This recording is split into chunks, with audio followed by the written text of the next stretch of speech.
Thank you for joining Wars of the Rosies. And this is Altar, from Encyclopedia of Freemasonry by Albert G. Mackey. Altar.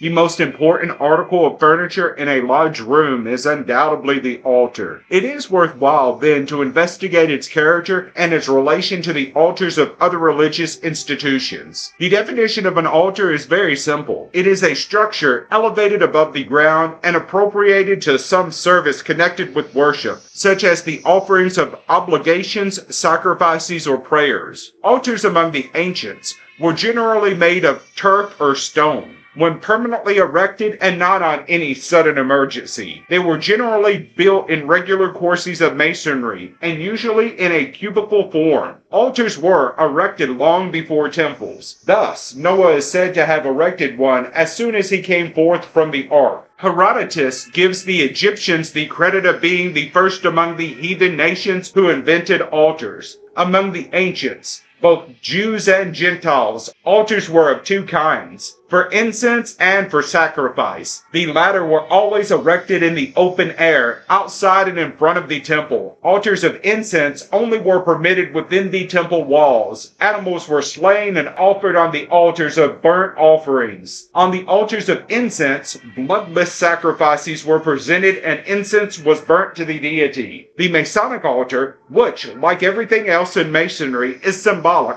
appears to combine the character and uses of both these altars.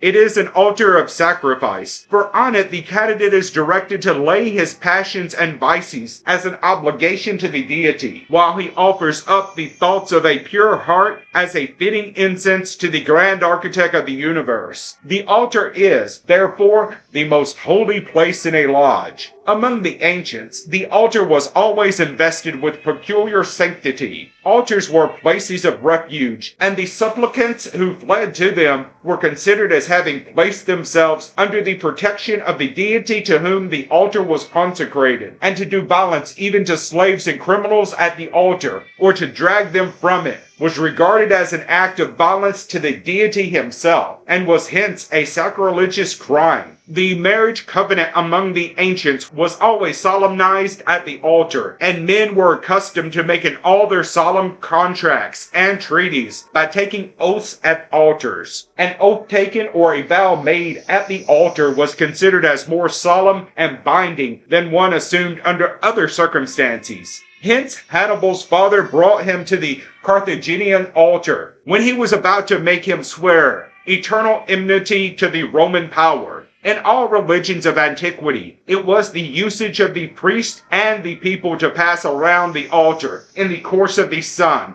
that is to say, from the east by the way of the south to the west, singing paeans or hymns of praise as a part of their worship. From all this, we see that the altar in Masonry is not merely a conventional article of furniture, indeed like a table to hold a Bible. It is a sacred utensil of religion, intended, like the altars of ancient temples, for religious uses, and thus identifying Masonry by its necessary existence in our lodges as a religious institution. Its presence should always lead the contemplative Mason to view the ceremonies in which it is employed with solemn reverence, as being part of a really religious worship. The station of the altar in the French and Scottish rite is in front of the worshipful master, and therefore in the east. In the York rite, the altar is placed in the center of the room, or more properly, a little to the east of the center. The form of a Masonic altar should be a cube, about 3 feet high, and of corresponding proportions as to length and width, having, in imitation of the Jewish altar, 4 horns, one at each corner. The Holy Bible with the square and compass should be spread open upon it, while around it are to be placed 3 lights. These lights are to be in the east, west, and south, and should be arranged as in the annex diagram. The stars show the position of the light in the east, west, and south. The black dot represents the position north of the altar, where there is no light, because in Masonry, the north is the place of darkness.